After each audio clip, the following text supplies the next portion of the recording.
Sometimes an animal can comfort you faster than a person who loves you, not because people failed you, because with people, pain has to become language first. With an animal, it can stay wordless. Someone calls a friend after a rough day, trying to explain what's actually wrong. They start the sentence 3 different ways, second guess the tone, wonder if they're making too big a deal of it, and hang up 20 minutes later feeling technically heard but somehow not actually met. They sit down on the kitchen floor. Their dog gets up from across the room, walks over, and just lies down against their leg. Nobody explains anything. And somehow, that second interaction, with 0 words in it, lands closer to what they actually needed than the entire phone call did. That gap is worth taking seriously, because it isn't really about dogs being easier than people, or people being exhausting. It's about something much more specific. Connection with another person and connection with an animal aren't the same amount of closeness. They're different kinds of closeness, built through completely different machinery. Here's the mechanism. Whenever you want another person to understand something happening inside you, that feeling has to make a trip. It starts as something wordless, a pressure in the chest, a heaviness, a restlessness you can't quite name yet. To hand that feeling to someone else, you have to convert it. You pick words, you adjust your tone, you decide how much to reveal and how much to leave out, you time the delivery. It's a little like packing something fragile into a box before shipping it and hoping it arrives on the other end looking anything like what you put in. The other person then has to unpack that box, using their own history, their own mood that day, their own assumptions about what your tone usually means. Something almost always shifts in transit. That's not a flaw in any particular friendship.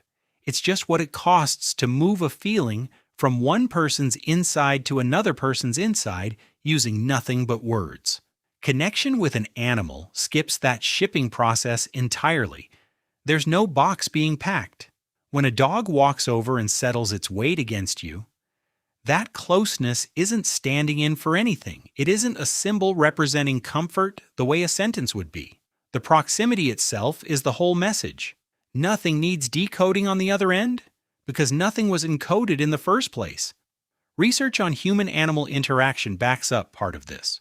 Studies measuring stress responses have found that quiet physical contact with a companion animal, no conversation required, is associated with lower heart rate and reduced markers of stress, sometimes more reliably than talking through the same stress with another person. That's worth sitting with. It suggests the body itself responds differently to presence than it does to explanation. This is why 10 quiet minutes next to an animal can sometimes feel more complete than a much longer conversation with a person who genuinely loves you. Not because the person failed, because one kind of closeness has a small gap built into it by design and the other doesn't. Consider how differently silence behaves in each situation. Sit quietly next to a person for 2 full minutes, and it usually starts to feel like it needs resolving. Someone eventually asks what you're thinking, or whether you're okay, or whether they did something wrong. Human silence tends to feel like an unfinished sentence, a gap waiting to be explained.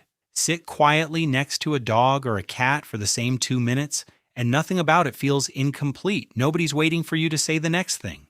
The silence isn't a placeholder for something that should have been said, it's just the interaction complete on its own.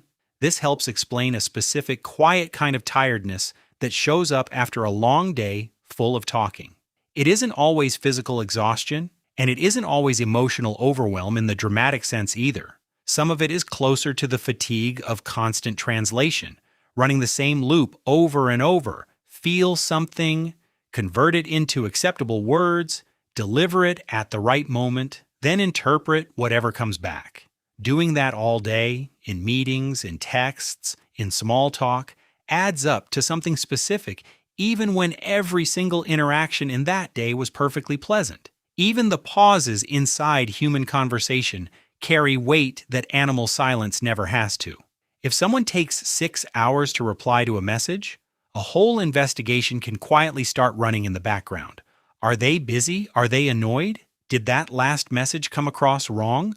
Should another one be sent to clarify? A gap in timing becomes something to interpret. The same way a certain tone or a certain word choice becomes something to interpret. None of that happens with an animal. A cat ignoring you for 6 hours doesn't get analyzed as a possible sign of conflict.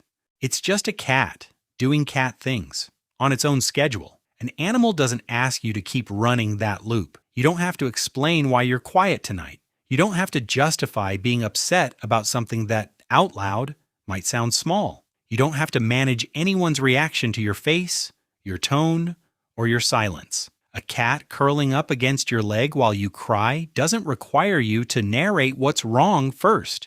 It just stays. None of this means human connection is somehow lesser, or that words are a poor substitute for something purer. Words can do things presence alone never could. You can tell someone about something that happened a decade ago. You can apologize for a specific mistake. You can promise something about a future that hasn't happened yet. None of that is available to a dog lying next to you on the floor. Language builds a kind of intimacy that only exists because it can travel across time and detail in ways silence can't. A dog can't hear about your childhood and finally understand why a certain comment still stings. Only another person with language can do that. But it's worth noticing that some of the most powerful moments between two people happen exactly when that symbolic layer goes quiet for a while. Sitting beside someone at a funeral saying nothing, a hand on a shoulder instead of a sentence, walking next to someone who clearly doesn't want to talk yet and not pushing them to. In those moments, human connection briefly starts behaving like the kind you get from an animal, less explaining, more simply being present in the same space.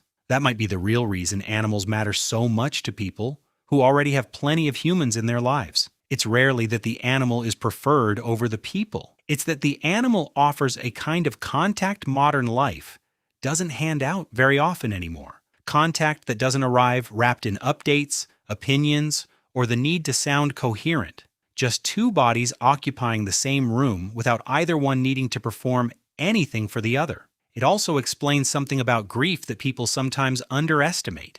Losing an animal isn't only losing a pet. It's losing thousands of these unmediated, wordless moments that never registered as significant while they were happening, because they never had to be turned into a story to count. The weight on the end of the bed, the specific sound of paws following you into another room. None of it needed narrating, which is exactly why it's so hard to describe once it's gone.